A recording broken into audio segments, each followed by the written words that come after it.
வாக்குச்சாவடிக்கு போகும்போது ஒரு திமிரோட போங்க போங்க, ஒற்றை விரலால் மாற்றத்திற்கான புரட்சியை எழுதுங்க. எந்த நாட்டில் மருத்துவர்களுக்கு அதிக மதிப்பு இருக்கோ அந்த நாடு நோயுற்ற சமூகமாக பார்க்குது. இப்போ மருத்துவர்களே தேவைப்படாத ஒரு சமூகத்தை படைப்பது தான் ஆரோக்கியமான சமூகம். அதை நோக்கி தான் நம்மளுடைய கனவை தான் நம்ம செல்வோம். தனியார் மருத்துவமனைகளில் இருக்கிற தரம் அரசு மருத்துவமனைகளில் இருக்கிறது இல்லை. இது ஒரு பெரிய குறை, இங்கே இருக்கிற நிர்வாக குறை. காரணம், இப்போ ஒரு முதல்வரோ அமைச்சரோ, மாண்புமிக்க பெருமக்கள் ஐயா எம்ஜிஆர், ஐயா கருணாநிதி, அம்மையார் ஜெயலலிதா போன்றவருக்கு உடல்நிலை சரியில்லைன்னா இங்கே ஒன்று அப்பலோ இல்லை எம்ஜி ராமச்சந்திரோ காவேரிக்கு போகிறாங்க. இந்த அரசை நடத்துகிறவர்களே இவர்கள் தலைமையில் கீழே இயங்கக்கூடிய அரசு மருத்துவமனையில் இவங்க போய் மருத்துவம் செய்து கொள்வது இல்லை. காரணம், தரம் இல்லை. அப்போ தரமில்லாத மருத்துவமனை யாருக்காக நடத்தப்படுது? மக்களுக்கு. அப்போ மக்களின் மீது என்ன அக்கறை இருக்குதுன்னு கேள்வி வருது. இந்த மருத்துவமனையின் தேவை என்ன? தரமான மருத்துவத்தை தனியார் முதலாளி தான் தர முடியும் என்றால் இந்த அரசு மருத்துவமனை யாருக்காக இயங்குது? அரசால் தர முடியாத ஒரு மருத்துவத்தை தனி ஒரு முதலாளி கொடுத்து விடுவார் என்றால் அரசு தோற்று விடுதா ஒரு முதலாளிகிட்ட, ஒற்றை முதலாளிகிட்ட? இது நமக்கு எழுகிற கேள்வி. அதனால் இங்கே நம்மளுடைய நிலைப்பாடு என்னென்னா, முதல் குடிமகனுக்கு என்ன மருத்துவம் கிடைக்குமோ, நாட்டில் உயர்ந்த பொறுப்பில் இருக்கிற முதல் அமைச்சர் இவர்களுக்கு என்ன மருத்துவம் கிடைக்குமோ அது கடைகோடி மகளுக்கும் கிடைக்க செய்வது தான் முழுமையான ஜனநாயகம் என்று நாங்கள் பார்க்குறோம். ₹1 மருத்துவம் ₹1 கோடி மருத்துவரை நாட்டின் குடிகளுக்கு சரியான சமமான தரமான மருத்துவத்தை கொடுப்போம், உலகத்தரத்துக்கு கொடுப்போம். ஒரு தாய்க்கு உடல்நிலைன்னா உன் வீட்டின் தாய் அல்ல, என் நாட்டின் தாய், உன் தந்தை தேசத்தின், இந்த நாட்டின் தேசத்தினுடைய தந்தை, அவங்களுக்கு என் பெற்றோருக்கு என்ன மருத்துவம் கொடுக்குமோ அப்படி தான் இந்த நாட்டில் ஒவ்வொரு குடிக்கும் கிடைக்கும். அந்த தரத்துக்கு இந்த மருத்துவத்தை கொண்டு வருவோம். இன்றைக்கி இயற்கை மருத்துவம் என்பதை ஒழிக்கப்பட்டுருச்சு. ஏன்னா மருத்துவம் மிக உயர்ந்த வர்த்தகமாக மாறிடுச்சு. இந்த மருத்துவம் என்பது மிக பெரிய சந்தை பொருளாக மாறிடுச்சு. உயிர் வியாபாரத்துக்கு வந்துடுச்சு. கண்கள், இதயம், சிறுநீரகம்.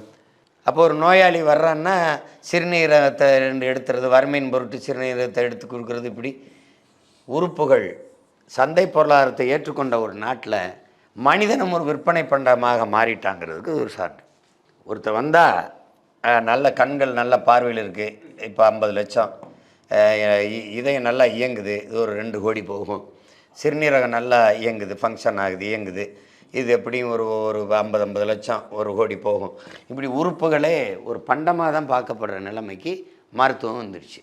அப்போ இந்த உயிருங்கிறது வியாபாரத்துக்கு வந்துடுச்சு. அதனால தான் மருத்துவம் ஒரு மகத்தான சேவை, என் மக்களுக்கு தேவை. அப்போ உலகத்தரத்திற்கு மருத்துவத்தை சரியாக, சமமாக, தரமாக, இலவசமாக என் மக்களுக்கு கொடுப்பது அது அரசின் கடமைன்னு நினைக்கிறோம். அதை நாம் தமிழர் அரசு செய்யும். இந்த மருத்துவத்தின் தரத்தை உயர்த்த நாம் தமிழர் அரசு ஒரு சட்டம் இயற்றுது. முதலமைச்சரோ, அவர் குடும்பத்திலேயோ, அமைச்சர்களோ, நாடாளுமன்ற உறுப்பினரோ, சட்டமன்ற உறுப்பினரோ, உயர் அதிகாரிகளோ எவருடைய குடும்பத்தில் உடல்நிலை சரியில்லை என்றாலும் அரசு மருத்துவமனையில் தான் சேர்ந்து மருத்துவம் செய்யணும். மீறினால் அவர்களுடைய ஊதியத்தை துண்டிக்கும் அரசு.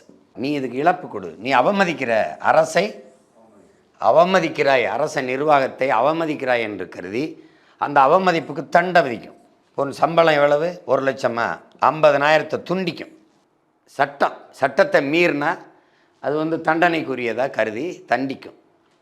அப்போ தான் இதை சரி பண்ண முடியும். இப்போ கரூரில் கடகோடி கிராமத்தில் ஒரு ஏழை கிராமத்தில் என் ஆத்தாள் அப்பத்தாவுக்கு முடியலைனாலும் நாட்டின் பிரதம அமைச்சருக்கு என்ன மருத்துவம் கிடைக்குமோ, இந்த நாட்டில் முதலமைச்சருக்கு என்ன மருத்துவம் கிடைக்குமோ அதை ஏழை அப்பத்தாவுக்கும் தாய்க்கும் அப்பனுக்கும் கடைகோடி மகனுக்கும் கிடைக்க செய்வதுதான் உண்மையான மக்களாட்சி. அதை உங்கள் பிள்ளைகள் செய்வோம், கட்டணம் கிடையாது. இந்த அரசு மக்களுக்கான அரசு, மக்களின் அரசு, மக்களுக்கான அரசு. பிற கட்சிகள் இலவச அறிவிப்புகளை அறிவித்து உங்களை ஏமாற்றி உங்கள் வாக்குகளை எளிதாக வாங்குகின்றன. ஆனால் சீமானோ உங்கள் வாக்குகளை பெறுவதற்கே இவ்வளவு உழைக்கிறார்.